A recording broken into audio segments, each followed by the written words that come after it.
مغفرت کی فکر کہاں ہے؟ آخرت کی فکر کہاں ہے؟ ہم نے کب آخرت کی فکر کی؟ جہنم کے عذاب سے بچنے کے لیے ہم نے کب سوچا؟ جانتے ہو وہ صدیق اکبر سیدنا ابو بکر صدیق. کون صدیق؟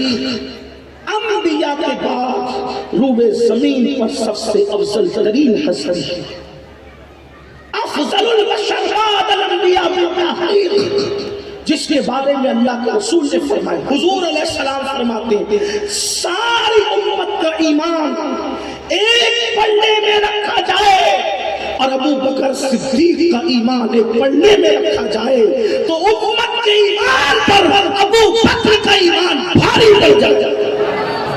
وہ سیدنا صدیق اکبر رضی اللہ تبارک و تعالی جن کو رسول اللہ نے اپنی ظاہری حیات میں اپنے مصلی امامت پر کھڑا کیا اور کئی وقتوں کی نماز میرے آقا نے صدیق اکبر کے پیچھے کھڑے رہ کر کے ادا فرمائی.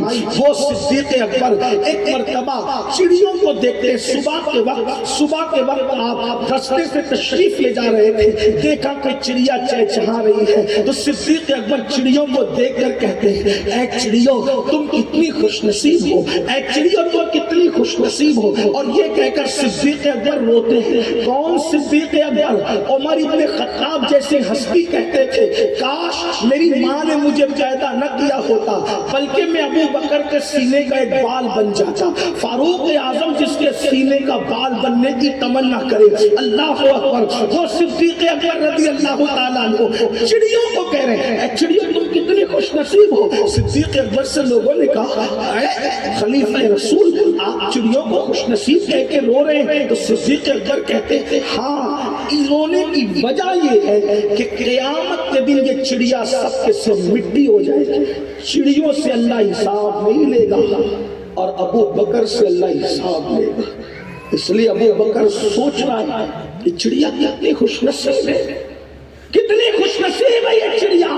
اب سے پوچھنا چاہتا جن کو رسول پاک نے جنت کی بشارت دی، یہی تو اپنے نبی کی شان ہے. حضور نے دنیا میں جنت کی بشارتیں دی ہیں، یعنی ہمارے نبی کو اللہ نے جنت بھیک میں دینے کا بھی اختیار عطا فرمایا ہے اور جنت کو بانٹنے کا اور جنت کو بیچنے کا بھی اختیار عطا فرمایا ہے.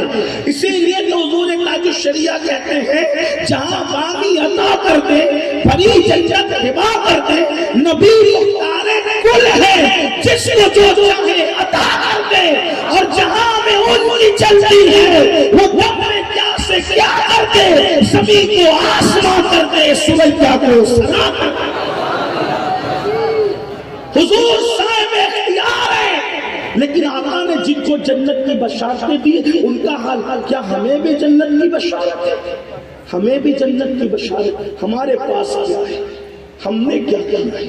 ہماری زندگی میں کیا ہے؟ ہم نے کیا قربانیاں دی ہے؟ سنو اور غور سے سنو. جس جہنم سے بچنے کا اللہ نے حکم دیا اور اپنی اولاد کو جہنم سے بچانے کا حکم دیا، اس جہنم کے متعلق اللہ کے سچے نبی صلی اللہ علیہ وآلہ وسلم فرماتے ہیں کہ جہنم کے اندر سب سے ہلکا اور کم عذاب، سب سے ہلکا سا، ہلکے سے ہلکا سا، سب سے کم عذاب جہنم کے اندر جس جہنمی کو دیا جائے گا وہ یہ کہ اس کے پیروں میں آگ کی جوتیاں پہنائی جائیں گی. اللہ کے رسول علیہ السلام فرماتے ہیں آگ کی جوتی. میری قوم کے جوانوں اگر واقعی واعظ اور نصیحت سننے کے لیے آئے ہو تھوڑی آپ کی توجہ چاہتا ہوں. بڑی معذرت کے ساتھ میں کوئی لطیفہ آپ کو نہیں سنا سکوں گا اور میں معذرت چاہتا ہوں. آپ کو میں یہ نہیں کہہ سکوں گا کہ ان کو دیکھو جنت میں جاؤ اور ان کو دیکھو جنت میں جاؤ، کیونکہ میرا مسلک فکر رضا ہے اور ہمارے یہاں مبالغہ آرائی سے کام نہیں لیا جاتا. جن کو دکھا کر کے ظالم جنت بانٹتے ہیں ان کے ایمان پہ خاتمے کی کیا گارنٹی ہے؟ اب تک میں یہ نہیں سمجھ پایا. غوث اعظم جیسی ہستی ایمان پر خاتمے کے لیے روتی رہے اور ہم لوگوں کو مفت میں جنت بانٹے جلسوں کے اندر. شاید یہ بدعت کم سے کم حضور مفتی اعظمین کی حیات ظاہری تک تو نہ تھی، اس کے بعد ہمارے یہاں بے باکیوں